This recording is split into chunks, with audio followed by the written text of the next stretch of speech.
Introduction और आपका topic क्या है? Yes, go ahead. Okay, this is Harsh Sharma. My college roll number is 2168. I'm in second year, third semester, and the topic is religious policy of Mughals.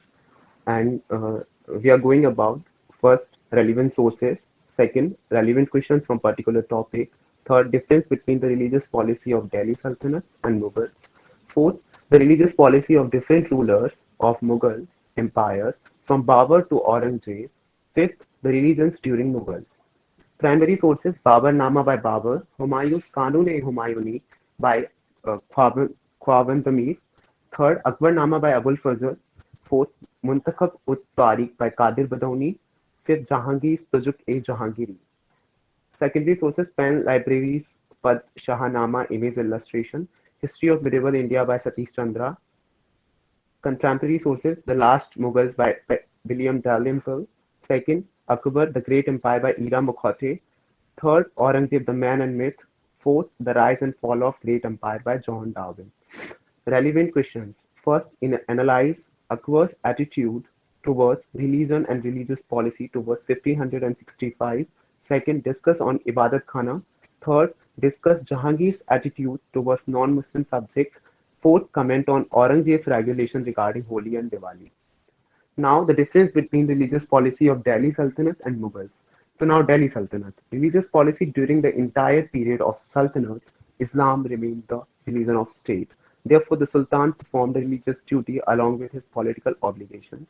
While administering the state, the duty was to convert Darul Harab, that is non-Muslim territory, into Darul Islam, that is Muslim land.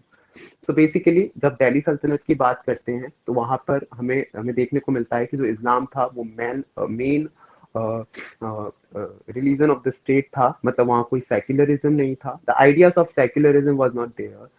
And जो main duty था वो था दरुल हरब, जो कि non Muslim territory था, उसको दरुल इस्लाम यानी कि मुस्लिम लैंड में कन्वर्ट करना. Now the religious policy of Mughals. The history of Mughal empire has always been based on scales of using modern eyes. Idea of secularism, diversity, pluralism, tolerance, much preached but in the best in our contemporary world. And they are the parameters the set for weighing different ages or rulers. One of the focuses of paper would be to weigh the Mughal Empire on the basis of conditions present at that time around the world. So basically जब हम बात करते हैं Mughal empires की तो वो different modern ideas लेकर आए थे, जैसे कि सेक्युलरिज्म हो, डाइवर्सिटी हो, प्लूरलिज्म हो, टॉलरेंस हो, जो कि दिल्ली सल्तनत के टाइम पे उतने नहीं देखे गए थे. दो जो सेक्युलरिज्म हमें डेमोक्रेसी में देखने को मिलता है वैसा सेक्युलरिज्म नहीं था, बट हाँ अगर हम उसे कंपेयर करें दिल्ली सल्तनत से तो they were secular. Now, the religious policy of Babur, the empire he founded was a sophisticated civilization based on religious toleration. It was a mixture of Persian, Mongol, and Indian culture. Under Babur, Hinduism was tolerated and new Hindu temples were built with his permission. Trade with rest of Islamic world, especially Persia, and through Persia to Europe was encouraged. The importance of slavery in the empire diminished and peace was made with the Hindu kingdom of southern India. Babur brought a broad-minded, confident Islam from Central Asia. His first act after conquering Delhi was to forbid the killing of cows because that was offensive to Hindus. Now अब मैं बात करूँ तो उसने बहुत important takes लिए थे बाबर ने दिल्ली में आने के बाद. तो उसने सबसे पहले जो स्लेवरी था उसको डिमिनिश कर दिया था, खत्म नहीं किया था, सिर्फ डिमिनिश किया था. सेकंड जो इम्पोर्टेंट मेरे अकॉर्डिंग उसने जो इम्पोर्टेंट टेक लिया था वो था जो किलिंग ऑफ काउज, जिसको हम गौ हत्या बोलते हैं, उसको फॉरवर्ड करना, क्योंकि वो हिंदूज के लिए ऑफेंसिव था और आज भी है. So I think it may be gave a good example. It might have given a good example to the Hindus that a ruler which is taking some decision, keeping of keeping the things in mind that is not good for Hindus or that is offensive to Hindus. Now, Baba may have been dissident from brutal conquerors, but he was not a barbarian bent on loot and plunder. Instead, he had great ideas about civilization, architecture, and administration. Basically and Babur ने अपना खुद का autobiography भी लिखा है जिसको हम बाबर नामा बोलते हैं, और हम उसमें बहुत सारी चीजें देखने को मिलती हैं, जैसे जो ये काउ किलिंग को फॉरवर्ड करना हो, ये सब कुछ उसमें से ही देखने को मिलता है. Now the religious policy of Humayun. So Humayun was a Sunni Muslim and followed the principle of his faith in personal life, but his policy was also tolerant. He was very much tolerant towards the Shias. His wife Hamida Banu Begum and his chief noble Bairam Khan were Shias. He was inclined towards Sufism also. Towards Hindus, of course, he became illiberal during the course of wars and even destroyed Hindu temples. Yet he adopted no measures against them in time of peace. तो अगर हम हुमायूं की बात करें तो हुमायूं की जो religious policy थी वो बहुत न्यूट्रल थी। वो जब वॉर्स होते थे या जब चीजें बहुत ज्यादा वायलेटेड होती थी तब उसने जो है हिंदू टेम्पल्स को ब्रेक कराया। बट जब कोई ऐसा कुछ नॉन वायलेटेड होता था, जब at the time of peace, he never took any strict action against Hindus. So basically, we can say that the religious policy of Humayun was very neutral if it comes about the other religions. Now, the religious policy of Akbar. Akbar's attitude towards religion and religious committee is generally evaluated on the basis of measures which he took between 1560 to 1565 and which primarily affected the non-Muslim population of the empire. During the period of the empire, established matrimonial relations with the Rajputs, abolished pilgrim tax, prohibited the conversion of prisoners of war to Islam and abolished jizya. Major seems to have given Akbar the image of secular emperor in his personal beliefs. However, Akbar was a devout Muslim. So basically, जब हम अकबर की religious policy की बात करते हैं तो हमें एक टाइमलाइन को माइंड में रखना पड़ता है। वो है 50, 60 to 65। उस समय उसने बहुत इंपॉर्टेंट उसने मेजर डिसीजंस लिए जो कि डिकेड से चलते आ रहे, जो फैसले जो डिकेड से चलते आ रहे थे उन चीजों को उसने प्रोहिबिट किया। चाहे वो पिलग्रिमेज टैक्स हो, चाहे वो जजिया हो, चाहे वो जो है स्लेवरी को खत्म करना हो, मैट्रिमोनियल रिलेशंस बनाने हो राजपूत के साथ। तो ये सारे मेजर्स को ध्यान में रख के we can say that Akbar was a secular emperor. Now the words like Gulzar Abrar and Nafais ul Masir suggest the emperor showed deep respect to the ulema and bestowed upon his group abundant favors, encouraged by imposed bounty. Some of them persecuted even the non-Sunni sects of Muslims. Now, another interesting aspect deserving consideration is the establishment of Ibadat Khana. It was established with the aim to have free discussion on various aspects of Islamic theology, but the emperor got disillusionist the way Muslim jurists used to quarrel over the questions of jurisprudence. In the beginning, only the Sunnis were permitted to take part in discussion, but from September 1578, the emperor opened the gates of Ibadat Khana to the Shias, Brahmins, Jain, Christians, Parsis, etc. The discussion at Ibadat Khana proved to be turning a point as convinced Akbar that the essence of faith lay in internal conviction. Now इबादत खाना क्या था? इबादत खाना एक ऐसा hall था जहाँ पे धर्म इनिशियली जब उसको बनाया गया था तो उसका एम ये था कि जहाँ पे जो इस्लाम है उसको लेके उसके जो इस्लाम धर्म है उसको लेके वहाँ पे डिसीजंस लिए जाएंगे, वहाँ पे जो है डिबेट्स होंगे धर्म को लेके। तो सिर्फ इस्लाम तक था, बट बाद में उसको 1578 में सभी धर्मों के लिए खोल दिया गया। मतलब वहाँ पे फिर ब्राह्मण्स आते थे जो कि हिंदू, जैसे उसमें ये था कि जो इस्लाम है उनके लिए वहाँ पे उलेमास होते थे जो उनके सीनियर होते थे। फिर वहाँ पे ब्राह्मण्स होते थे, वहाँ पे पीर और गुरुज होते थे सिक्स के, और वहाँ पे मतलब सभी धर्मों के लिए इसको खोल दिया गया। और वहाँ पे फिर सभी धर्मों के जो क्वेरल्स होते थे, जो सभी धर्मों के डिसीजंस होते थे, सभी धर्मों के डिस्कशंस होते थे, वहाँ पे किए जाने लगे। Now Akbar's Towhid Ilahi is another significant measure of his reign. R.P. Tripathi, in the book called The Rise and Fall of Mughal Empire, had examined this theme in detail. So now we'll discuss about Towhid Ilahi. Basically इसमें ये क्या था, अकबर ने एक नया धर्म बनाया था। उसका कहना ये था कि ये वो धर्म है जहाँ पे सभी धर्मों के लोग इसको एक्सेप्ट कर सकते हैं और जहाँ पे सिर्फ एक गॉड होगा। और जो इस धर्म में वैसे मोस्टली हिंदूज ने इस धर्म को एक्सेप्ट नहीं किया था। एक जो पहले जिन्होंने इस धर्म को अपनाया था वो बीरबल थे। उसके अलावा जो और उसने कभी फोर्स भी नहीं किया हिंदूज को या किसी भी अदर रिलीजन के लोगों को तौहीद इलाही को एक्सेप्ट करने के लिए। जिनको एक्सेप्ट करना था उन्होंने किया, जिनको नहीं करना था उन्होंने नहीं किया। Now, in conclusion, we may say that Akbar, in the interest of political consolidation, did not generally resort to religious discrimination. Yet, he never hesitated in taking strong measures against those who threatened his position or exceeded the limits of social and ideological values, regardless of their faith or creed. It should also be noted that stern actions were taken against individuals, not against the religious group. तो हम कह सकते हैं कि अकबर ने अपने political consolidation के लिए कभी किसी रिलीजियस को डिस्क्रिमिनेट नहीं किया। पर हाँ, जब उसने देखा कि किसी ने अपनी सत्ता का दुरुपयोग किया है तो उसने हमेशा स्ट्रॉन्ग मेजर्स लिए उसके अगेंस्ट। पर उसने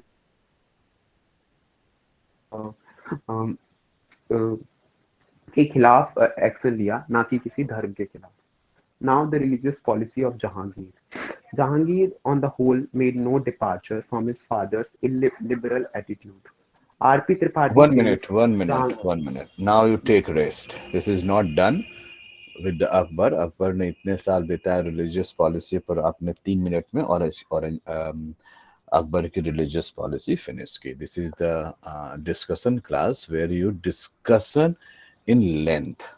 this is not that you have to finish your work. जो आप लोगों को एक एक टॉपिक दिया गया था कि इस पे आप लोग थोड़ा डिस्कस करें, खत्म करने के लिए नहीं कि आप लोगों ने प्रेजेंटेशन खत्म कर. Let it okay. चलिए, तो अब हम वापस आते हैं अकबर पे. ठीक है. So what is important Akbar के जो रिलीजियस पॉलिसी में, और भी इम्पॉर्टेंट चीज़ें क्या थी, उसको हम लोग थोड़ा सा डिस्कस करें. टाइम दें इस पे. और आप अपने को म्यूट कीजिए. अभी है, मैं अभी बोलूँगा कुछ देर, उसके बाद आप ये कीजिएगा. ठीक है. सो हाँ, यस, एवरीबॉडी म्यूट. ओके. सो सबसे इम्पॉर्टेंट, अगर अकबर को हम देखें और अकबर को पढ़ें तो उसकी रिलीजियस पॉलिसी फॉर्म कैसे हुई. This is the most important thing about the Akbar. उसकी रिलीजियस पॉलिसी फॉर्म कैसे हुई. सो हर एक कोई जानता है कि उस पे सिया और सुन्नी दोनों का इम्पैक्ट था. और क्योंकि अकबर जो अकबर के फादर थे वो सुन्नी थे और उनके घर में सिया लेडीज भी थी. सो सबसे पहले तो उसके इंटरनल आइडियाज़ में ही किसी तरह का, ये हम बताते हैं सिया सुन्नी, और पॉलिटिकल लोग इसको फ़ायदा उठाने की कोशिश करते हैं. कभी भी रूलिंग क्लास या जो रियल में रूलर होता है वो ऐसी कोशिश नहीं करता है. तो सबसे पहले कि ये कि सिया सुन्नी की हम बात करते हैं. और इसके पहले जब हम डीप डिस्कशन में जाएं, एक बात, हमें रिलीजियस पॉलिसी का मतलब ये नहीं होता है सिर्फ कि मंदिर को तोड़ा गया या गाय के साथ क्या बिहेवियर किया गया. Religious policy is far far different from only these two issues. Okay, so this is again we are stuck on a point where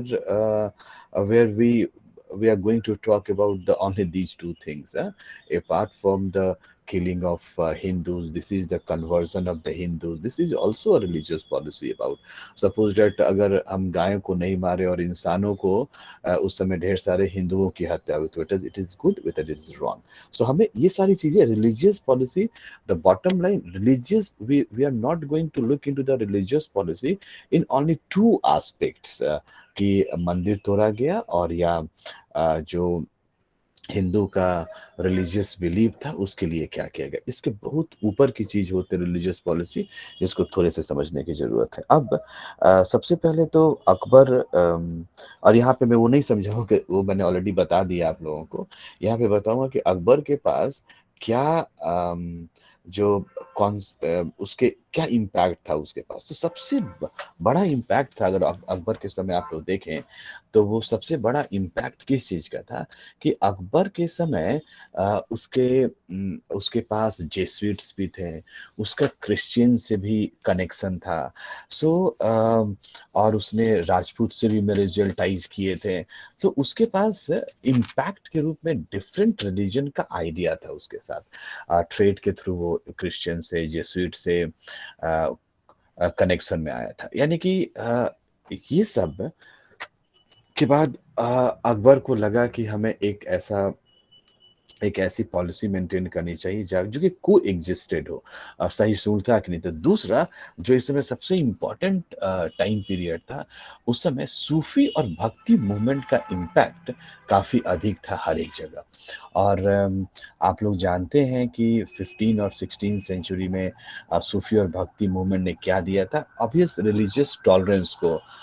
yes, अगर सूफी और भक्ति लाइक मूवमेंट शुरू हुआ तो कहीं ना कहीं रिलीजियस इंटॉलरेंस होगा, तब तो शुरू हुआ। लेकिन इसने क्या स्प्रेड किया, अगर कोई बोलता है कि अल्लाह और ईश्वर एक है, तो क्या मतलब है इसका? मतलब है कहीं ना कहीं प्रॉब्लम तो होगी वहां पे। लेकिन इस प्रॉब्लम को अ, उस स्प्रेड ने, यानी कि लोगों पे भक्ति और सूफी मूवमेंट का, इवन अकबर पे भी इसका काफ़ी इम्पैक्ट काफ़ी अच्छा था।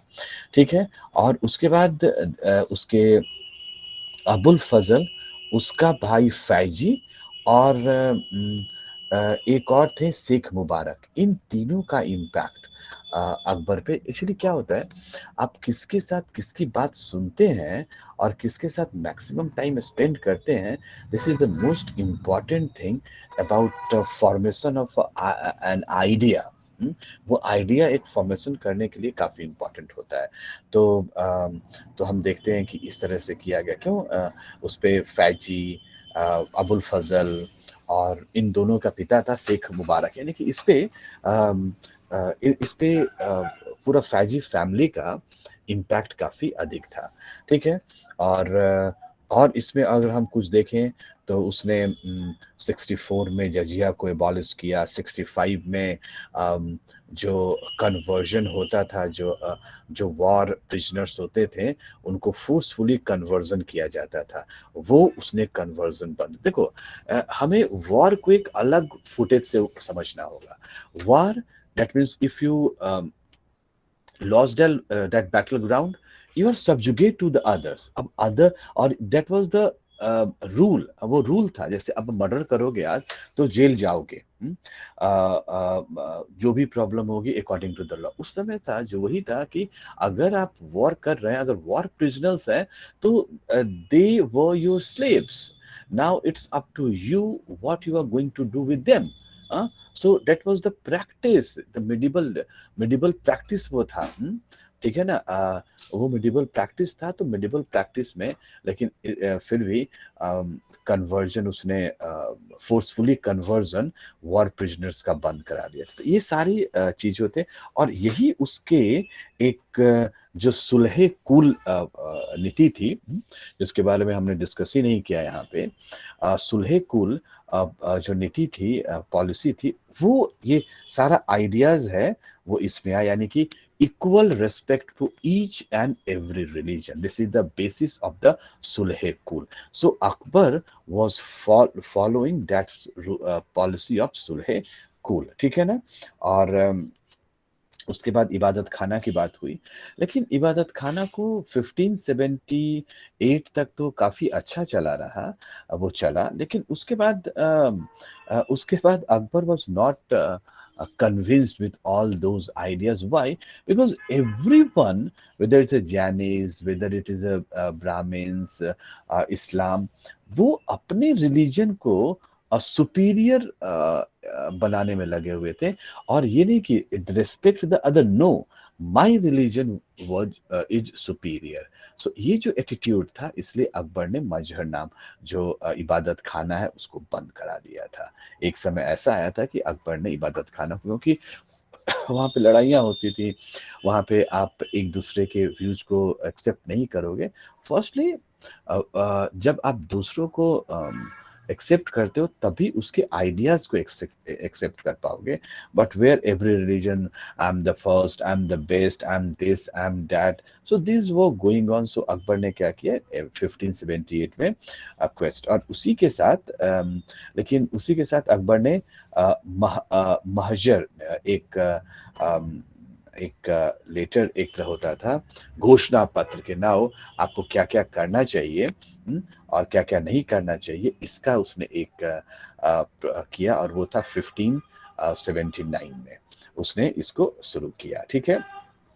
और ये एक तरह से था, जिस तरह से याद है आप लोगों को कि क्रिश्चियंस में होता था कि पोप जो है वो द सुप्रीम पावर है, लेकिन यहाँ पे Akbar became the supreme power with this मजहर लेटर दिस, इससे वो सुप्रीम पावर हो गया. और जहाँ पे उसने ये भी राइट खत्म किया कि उलेमा भी उसके ऑर्डर को क्रैश नहीं कर सकते, ओवर रूल नहीं कर सकते थे. That was the two strong that if ruler, if Akbar could like did any take took any like some idea and some information and some justice, usko nobody is going to quash, nobody is going to overrule those decisions if he did a decision about the itself the religion. So this is the idea of mahshar. And after deliberate and discussion in the ibadat khana, he knew that at least I'm not going to this idea to the only ulema, and I am the supreme power also. So he did all those things. Okay. एक और empower, ये सबसे अच्छा क्यों रहा था? ये अच्छा इसलिए रहा था कि अकबर को उस समय इससे ढेर सारे जो रिवोल्ट थे उनको सप्रेस करने में काफी इम्पोर्टेंट रोल प्ले किया, क्योंकि हम देखते हैं कि 1579 टू 1581 इस पे काफी कम लिखा गया है. उसमें ढेर सारे उलेमा ने लोगों को इंस्टिगेट किया था, go and do against this system because he was not abide by the Islamic law. तो ये टाइम पीरियड था जब उसने इबादत खाना को स्टॉप किया, महजर को इम्प्लीमेंट किया. तो 2 साल तक उसको काफ़ी प्रॉब्लम रहा अकबर को, और उलेमा वर्ग ने काफ़ी उसको प्रॉब्लम किया था. लेकिन अल्टीमेटली अकबर ने दीन इलाही का अपना लास्ट इम्प्लीमेंटेशन किया, and that was the like amalgamation of all those idea which he was in influence with his initial age when Baram Khan and when Maham Anga was his just like a mentor. हाँ, ठीक है. तो उस समय से उन्होंने इस चीज को एक्वायर किया, और अल्टीमेटली जो उन्होंने उसका लास्ट इम्प्लीमेंटेशन था दीन इलाही, तौहीद इलाही और दिया दीन इलाही, जिसका कि उसका लास्ट इम्प्लीमेंटेशन था. और एक तरह से आप देखिएगा, it was Akbar's journey through on the religious path, and he wanted to give a idea to everyone. They must understand the religion and religious policy according to that line. तो उसने दीन इलाही को किया, और एक तरह से एक नेशनल यूनिफिकेशन की बात की रिलीजन के थ्रू. वो कि मतलब, और इसका मेन दीन इलाही का मेन आइडिया था, ठीक है, कि कि सब रिलीजन में एक ऐसा स्पेस हो, ब्रीदिंग स्पेस हो, जहाँ की कॉन्फ्लिक्ट का मौका नहीं आए, और हर एक के पास एक ब्रीदिंग स्पेस हो, हर एक दूसरे से रिलीजन इंटरेक्ट करे, इंटरेक्ट विद अ डिस्टेंस. उसका ये मानना था कि जहाँ इंटरेक्शन होता है वहाँ पे क्या होता है, वहाँ पे कॉन्फ्लिक्ट होता है. तो he wanted to abolish the interaction and the conflict to the give a broader space, कि हर एक रिलीजन को स्पेस होना चाहिए. ठीक है. और इसलिए उसने दीन इलाही का यूज किया. अब दीन इलाही में क्या था? नाउ रूलर जो अकबर था बिकेम द स्पिरिचुअल लीडर।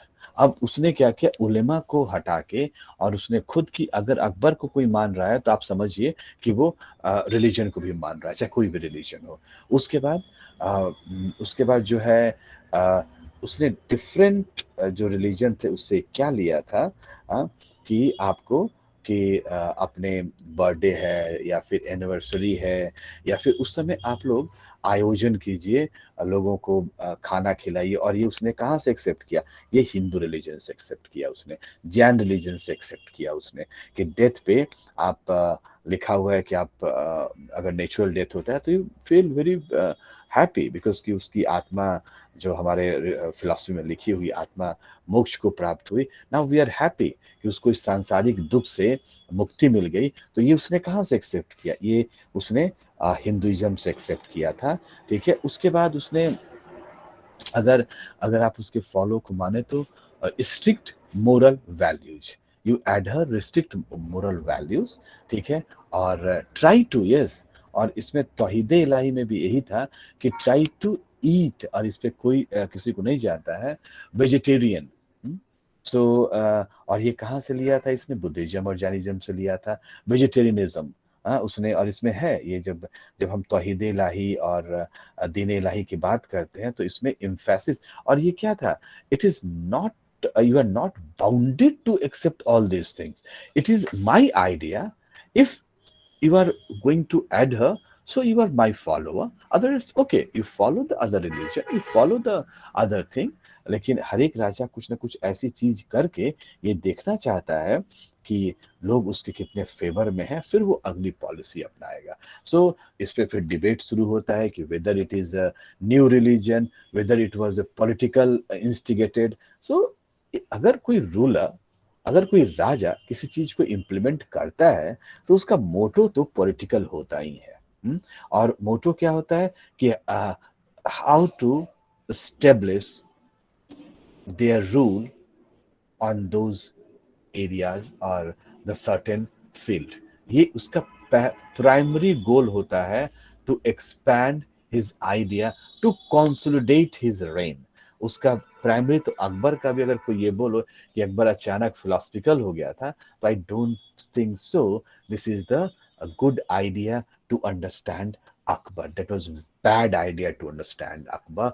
कि Akbar propagate all those in the based of only the religion or philosophy. No, back up that idea, obvious, to consolidate their reign, to consolidate the area. So कुछ लोग बोलते हैं कि ये obvious था, ये अकबर की जो पॉलिसी थी वो कहीं ना कहीं अपने स्टैंड को स्टेब्लिश करने के लिए थी। लेकिन ये एक नई तरह की, देखिए, धम्मा भी शुरू किया गया था, अशोक ने धम्म शुरू किया गया था, एंड दैट वाज नॉट धर्म, that was not religion, that was the moral preaching।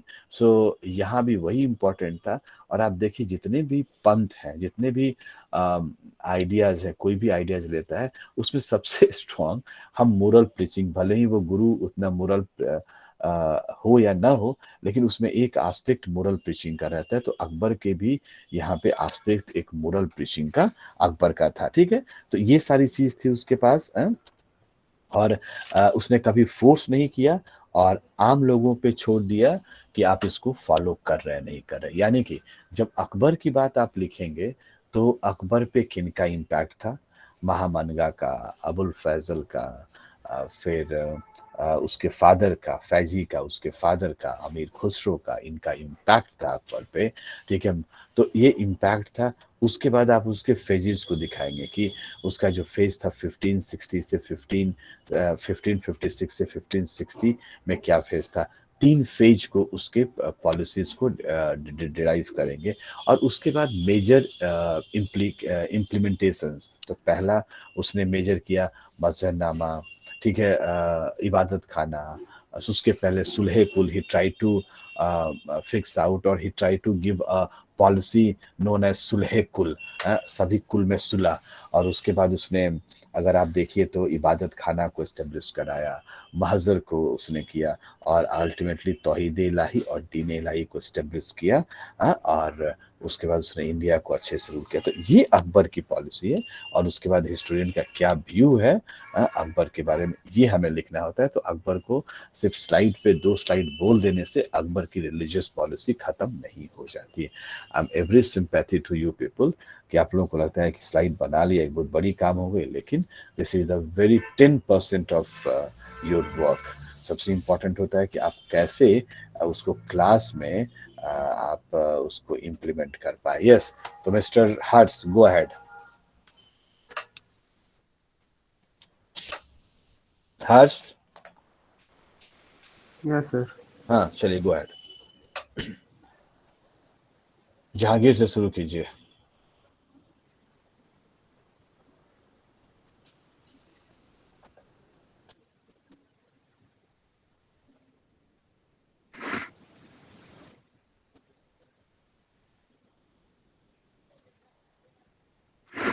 Okay, the religious policy of Jahangir.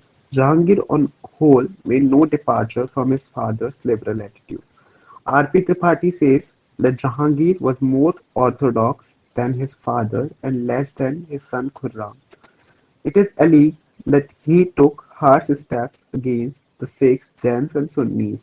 Here it may be noted that the victims of his wrath were only individuals. Guru Arjan Singh, Guru Man Singh's son, and Sheikh Ahmad Sarhindi, not the religious groupers. On the other hand, Jahangir visited Jadrok Gosain 3 times and discussed with Hindu philosophy. तो जहांगीर की बात करें तो जहांगीर आ, जो था वो अकबर से ज्यादा ऑर्थोडॉक्स था। उसने हार्श स्टेप्स लिए सिक्स जैन और सुन्नीस के लिए। Also we find that Jahangir sometimes got provoked by the sectarian opinions of other persons. This trait had led him to imprison the Sunni religious leaders Sheikh Ahmad Sarhindi, uh, Mujaddid Ali Sani for 3 years in the Gwalior fort. Sheikh had claimed that once in his dream he came closer to God than caliphs in the past. Jahangir abhorred this statement. Many other Muslims, namely Kaukab Abdul Latif and Sharif, were imprisoned for expressing some opinions disliked by the emperor.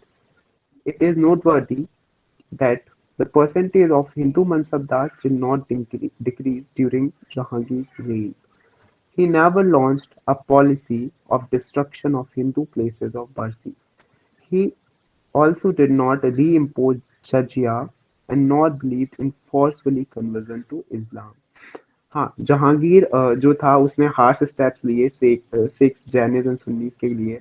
उसने बहुत सारे जो Sunni religious leaders थे जैसे sir Hindi Sheikh Ahmad sir Hindi और बहुत सारे लोगों को उसने इम्प्रिजन किया जब उन्होंने अपने व्यूज को रखा उसके सामने जो कि उसको पसंद नहीं आया। पर स्टिल जब हम देखें तो उसके रेन के टाइम पे जो हिंदू मनसबदार थे उनका नंबर डिक्रीज नहीं हुआ। जहांगीर ने कभी भी हिंदू टेम्पल्स को डिस्ट्रक्ट नहीं करवाया। उसके समय में जजिया को री इम्पोज नहीं किया गया और ना ही उसने किसी को फोर्स किया इस्लाम में कन्वर्ट करने के लिए। नाउ मिस्टर हर्ष, अच्छा उसने अर्जुन देव को क्यों डेथ दिया था? Do you have any idea? चलिए, एक कंट्रोवर्सी होती है कि अर्जुन देव को, तो ठीक है एक रिलीजन था, उसने सियाज को भी दिया, लेकिन इम्पोर्टेंट था कि पॉलिटिकल रीजन, क्योंकि उसने खुसरो को, एक जो उसका प्रिंस था खुसरो, उसको सपोर्ट किया था। तो that was not only religious killing, that was the political murder also। तो जो गुरु अर्जुन देव को, लेकिन उसको देखना चाहिए था कि वो सिखों के गुरु हैं। तो इस बात पे डिबेट हो सकता है, लेकिन इस बात पे नहीं डिबेट हो सकता है कि उसने पॉलिटिकल रीजन से भी उनकी हत्या करवाई थी। Yes go ahead. Now, the religious policy of Shahjahan. The time Shahjahan ascended the throne in 1627, a change in the climate of tolerance and liberalism seems to have set in. Islamic precepts now began to exercise some control over the affairs of state and was evident from the change in the practice of paying salute to the emperor. Akbar had introduced in his code the practice of "sizda" or prostration, but Shahjahan abolished it, since the form of veneration were deemed fit for the Almighty. Shahjahan substituted "Shah Taslim" for "sizda". Moreover, the author of Amal Salih informs us that 76 temples in the region of Banaras were demolished the, at the order of emperor. The argument was that new idol house, Taja Sanamkhana, could not be constructed. However, the old ones built before Shahjahan's accession were left untouched. So basically हम शाहजहाँ की बात करें तो हम शाहजहाँ से पहले हम देखें तो जो हिंदूज के साथ या स्पेशली राजपूत के साथ मैट्रिमोनियल रिलेशंस या पॉलिटिकल रिलेशंस बनाने पर बहुत ज्यादा जोर दिया गया। बट जब शाहजहाँ की बारी आई तब तक ऑलरेडी रिलेशंस बहुत अच्छे हो चुके थे। उसने रियलाइज किया कि हिंदूज के साथ काफी अच्छे रिलेशंस थे अकबर के टाइम पे और जहांगीर के टाइम पे। तो उसने उस पे अब बहुत ज्यादा जोर ना देते हुए उसने मेन फोकस किया कि वो अपने जो अंपायर है उसको और उस जगहों तक बढ़ा सके जहां पर अभी तक नहीं पहुंचा था। तो इसके टाइम पे बहुत सारे हिंदू टेम्पल्स को जैसे कि 76 टेम्पल्स को बनारस में डेमोलिश किया गया। उसके अलावा उसने सिजदा को अबॉलिश किया गया जो कि अकबर के द्वारा इंट्रोड्यूस किया गया था। Now, Draupad was the emperor's favorite form of vocal music. The best Hindu musician Jagannath was encouraged by the emperor, to whom the latter gave the title of Mahakavi Rai. The art of painting also developed during Shahjahan's reign. Patronage to music and painting was a state policy since Akbar's time. His grandson too followed his tradition. What is remarkable, however, is the fact that in spite of deviation in some respect from the from the norms laid by Akbar and followed by Jahangir, Shahjahan also did not impose jizya on the non-Muslims, nor did the number of Hindu mansabdars fall below the number under his predecessors. Now, the religious policy of Akbar. Akbar's reign. 1 minute 1 minute या देखिए यहाँ पे जो शाहजहां की थी policy, अगर हम बोलें तो डेट वाज डाइवर्जन। एक द मिक्स पॉलिसी डाइवर्जन थी उसकी अकबर की पॉलिसी से। कुछ हद तक उसने क्या किया था, आप जानते हैं इस्लामिक संवत हिजरी होता है, उसने इम्प्लीमेंट करा दिया था। अब उसने कुछ ऐसी चीजें कराई, और ये सिर्फ रिलीजियस नहीं है। जैसे आप कोई भी जो मुसलमान दास और दासी हैं आप उनको परचेज नहीं कर सकते हैं, ठीक है। और जो मुस्लिम लेडी, आप अपने को म्यूट कीजिए हर्ष। अगर कोई मुस्लिम लेडी है आप उससे शादी नहीं कर सकते हैं। तो these are the idea he propagated. उसने ये सारे आइडिया को प्रोपगेट किया, ठीक है। और उसने ये भी आदेश दिया था कि जो लोग भी अगर मैरिज हुआ है आप उस मैरिज को पोस्टपोन कीजिए, डिवोर्स कीजिए। तो ये ऐसी उसकी पॉलिसीज मैरिजेस के अगेंस्ट थी। और खासकर मुझे लगता है कि ये उलेमा को थोड़ा शाहजहां का कंट्रोल कम हो रहा था, तो उसने उलेमा को खुश करने के लिए ये सब की। वैसे ये काफी कुछ इम्प्लीमेंट नहीं हुआ, ठीक है। उसने किसी भी तरह से कोई भी नया अब टेम्पल नहीं बनेगा ऐसा आदेश दिया था, ठीक है। लेकिन उसने जजिया को नहीं इम्पोज किया, और उसने हिंदू ऑफिशियल्स को हाई पोस्ट से नहीं हटाया, ठीक है। और जैसे अभी बताया हर्ष ने कि उसने पैट्रनेज जो था किसी को भी वो खत्म नहीं किया।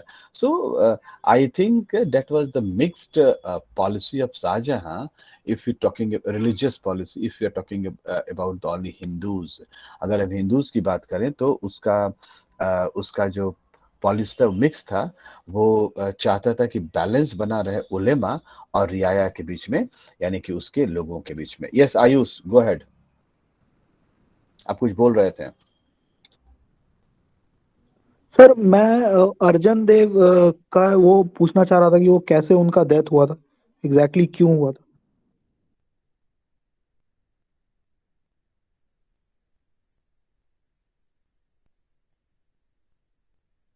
हाँ आयुष, यस सर। तो आपने बोला कि आप उस पे कुछ बोलेंगे। नहीं सर, मैं आपसे एक बार पूछ रहा था, अच्छा, मुझे। चलिए देखिए, इसको अभी के लिए तो इतना ही छोड़ते हैं। आपका एक और क्वेश्चन था, अभी के लिए इतना ही छोड़ते हैं कि that was not religious killing, ठीक है ना, okay not okay totally religious killing. Yes, वहां पे ये बात हो सकती थी कि आप रिलीजियस लीडर हैं तो you may restrict your self towards certain. आप जान रहे हैं कि उस समय सिख रिलीजन का वो रिलीजियस गुरु है, तो आप उसको थोड़ा सा किसी अलग प्रैक्टिस से उसके साथ यूज किया जा सकता था। लेकिन दैट वाज नॉट, क्योंकि अगर हम देखते गुरु अर्जुन देव और आगे भी, अभी देखिए अभी और भी तो गुरु का डेथ हुआ है। तो लेकिन इसका हम मैंने बताया ना, वहां भी आपको बताया कि ये सिर्फ और सिर्फ रिलीजियस डेथ नहीं था। बस ये मैं माना जा सकता, कभी कभी होता है कुछ लोगों को कि इतना प्रॉब्लम क्रिएट किया जाता है क्योंकि जो सिख था, अभी रिलीजन जो था सिख, वो अब धीरे धीरे ये ठीक है, काफी 10th गुरु आए, उसके बाद एक वो इस तरह से फॉर्म हुआ कि वो एक आर्मी की तरह बन गया। लेकिन आप देखिए कि ये प्रोसेस शुरू हो रहा था और कोई भी नहीं सोचेगा कि कोई स्ट्रॉन्ग एनिमी, पॉलिटिकल एनिमी आपके सामने है। वो लोग भी रिलीजन रिलीजन को आगे और पीछे पॉलिटिक्स को रखे हुए थे। रिलीजन आगे था लेकिन उसके पीछे उनका भी तो ये मानना था कि जो हमें एक स्ट्रॉन्ग स्टेट को बनाना जरूरी है। Ayush, getting a point? तो ऑब्वियस तो ये, और लेकिन यस रिलीजन सर। आगे था। तो प्रॉब्लम यही है कि जो जहांगीर था वो ये देख पा रहा था कि अगर इसको हम यहाँ पे डिसमिनेट नहीं करते हैं इस पॉलिटिकल फोर्स को, तो ये आगे जाके प्रॉब्लम करेगा, और आगे जाके प्रॉब्लम किया भी। ऐसा नहीं है, आप देखिए कि Sikh as a political group, उसने आगे जाके प्रॉब्लम किया।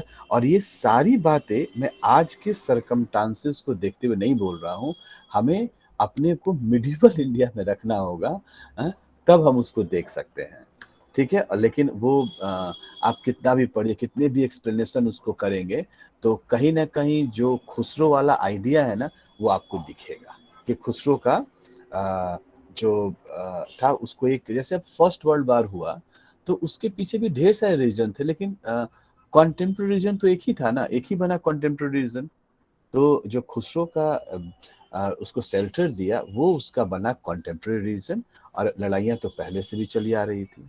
तो ये सिखों के लिए उनके गुरु हो सकते हैं, लेकिन जहांगीर के लिए वो एक पॉलिटिकल फोर्स था, ठीक है ना। इतना ही अभी यहाँ पे बोला है सर। ये चलिए औरंगजेब के बारे में बात करें, go ahead.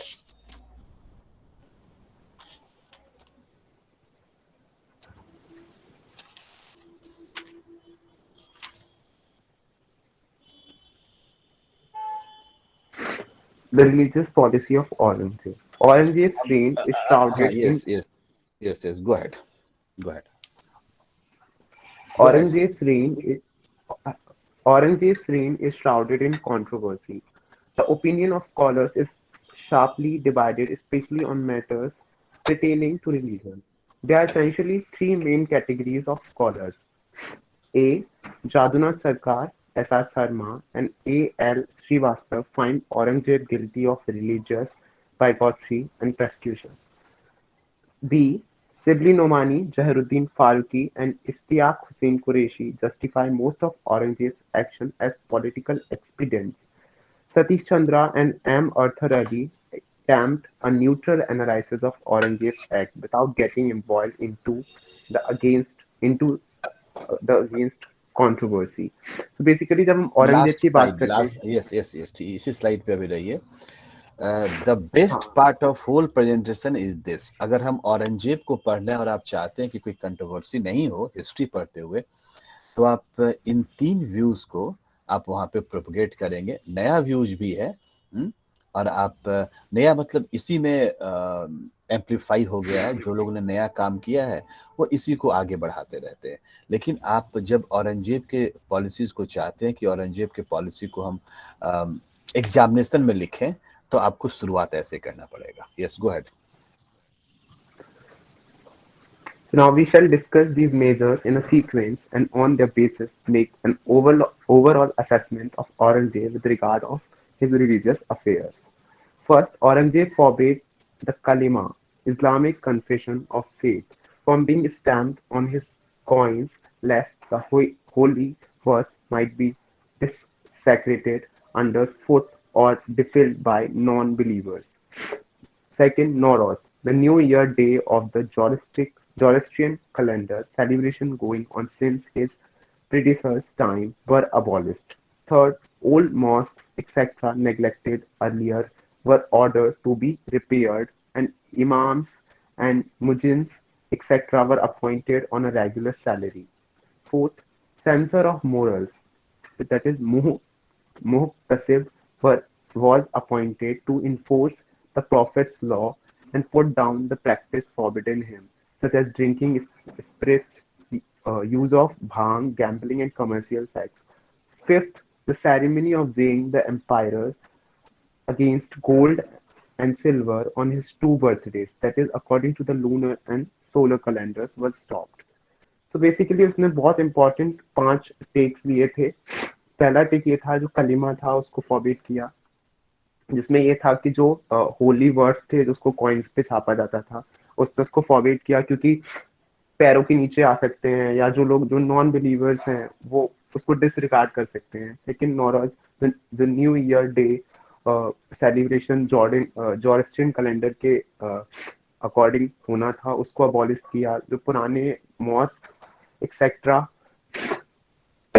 Were order to repair, जो उनको रिपेयर करने के लिए एक रेगुलर सैलरी पे लोगों को रखा गया. Plus the censor of morals were appointed to enforce the prophet's law and put down the practice forbidden by him.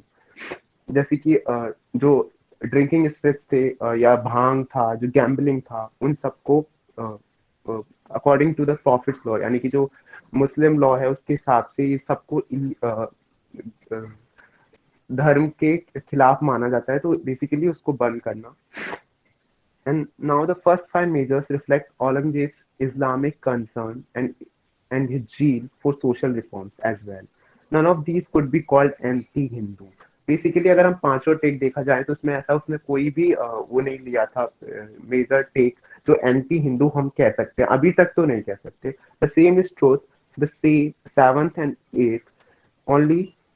Now, the first 5 measures reflect Aurangzeb's Islamic concerns, the zeal of for social reforms as well. Only Jaduna Sarkar comments that it was really a police regulation as regard Holi and act of bigotry in connection with Diwali. तो जादूना सरकार कहते हैं कि जो जब होली पे उसने उसको जब होली पे उसने बोला, ऑर्डर दिया, फरमान जारी किया कि कोई भी लोग होली पब्लिक पे नहीं खेलेंगे, पर्सनल अपने घरों पे खेल सकते हैं. बट सिमिलरली उस पर बहुत सारे, जैसे अहमद अली कहते हैं कि उसने अगर होली को पब्लिक पे playing Holi in public space अगर उसने प्रोहिबिट किया था, तो उसके साथ में उसने जो मुहर्रम होता है तो उसने उस पर भी प्रोहिबिशन लगाया था. Now Aurangzeb however seems to be an enigmatic personality. In contrast with his acts of intolerance, we find him inducting a large number of non-Muslim officers in the state bureaucracy. हाँ, और उसने औरंगजेब के टाइम पे भी जो non Muslim officers थे उनको state bureaucracy में जगह मिली. उनको भी जैसे मनसबदारी है या जो भी स्टेट के ऑफिसर्स थे वो नॉन मुस्लिम्स बनाए जा रहे थे. तो अभी तक अगर हम पूरा देखें, like in from initially to those 5 points and right now, we never see that he took any harsh action against non-Muslims. Now, Aurangzeb did not reduce the percentage of Hindus in the Mansab system. Rather, it was higher compared to his predecessors. Many Hindus held higher posts, and two were appointed governors. It was extremely an a significant point that same emperor who demolished so many places of worship simultaneously issued grants in several instances to maintain maintenance of temple and priest. Now जैसा कि मैंने पहले भी कहा था कि जो हिंदू मनसब थे उनका उनका वो कम नहीं हुए, जबकि वो बढ़ गए उसके जो प्रीडिसर्स थे उसके कंपेयर करें तो। प्लस हिंदूज को हाई पोस्ट भी मिले। प्लस उसके साथ अगर ये बोला जाता है कि उसने बहुत सारे हिंदू टेम्पल्स को तोड़वाया, तो साथ में उससे ये भी है कि उसने simultaneously issued grants in several instances for the maintenance of temple and priest। तो उसने अलाउंस भी दिया नए टेम्पल्स के मेंटेनेंस के लिए, और प्रीस्ट जो प्रीस्ट होते थे उनके लिए उसने allowance भी भेजा। Now, a psychosomatic explanation of these acts of Aurangzeb suggests that he had developed an intensive consciousness of guilt.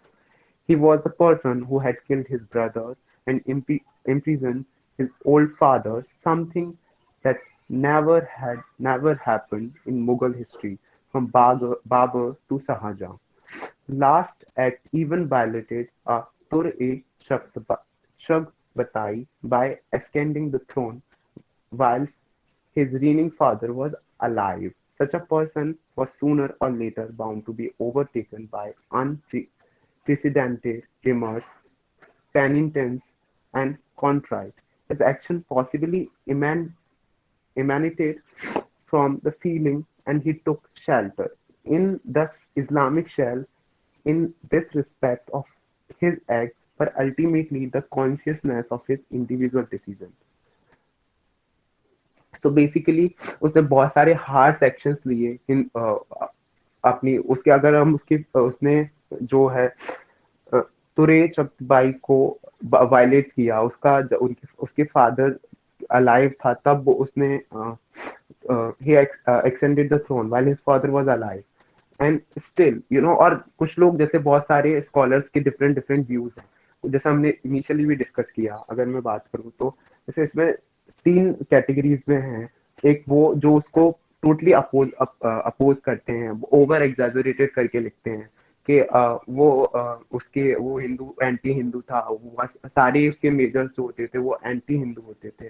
Second, वो जो उसको टोटली सपोर्ट करते हैं कि उसने जो भी किया वो अपने पॉलिटिकल एक्सपीरियंस के लिए किया। और जो थर्ड कैटेगरी में आते हैं जैसे सतीश चंद्र, अमर्थर अली, जो उसको न्यूट्रल रखते हैं। तो basically when it comes about Aurangzeb we have to be neutral, because उसने बहुत सारे हार्ड सेक्शंस लिए, बट उसने हार्ड सेक्शन ना सिर्फ ऐसा नहीं था कि वो हिंदूज के लिए लिए, उसने मुस्लिम के लिए, उसने अपने मुस्लिम्स के लिए भी लिए। उसने बहुत सारी जैसे मुहर्रम, जैसे अगर उसने होली को पब्लिक में सेलिब्रेट करने पे रोक लगाई, तो उसने मुहर्रम पे भी रोक लगाई। और उसने बहुत सारे वो प्रैक्टिसेस को भी रोका जो पहले से चली आ रही थी, जैसे कलेमा है, नौरोज है, बहुत सारी प्रैक्टिसेस ऐसी थी। उसने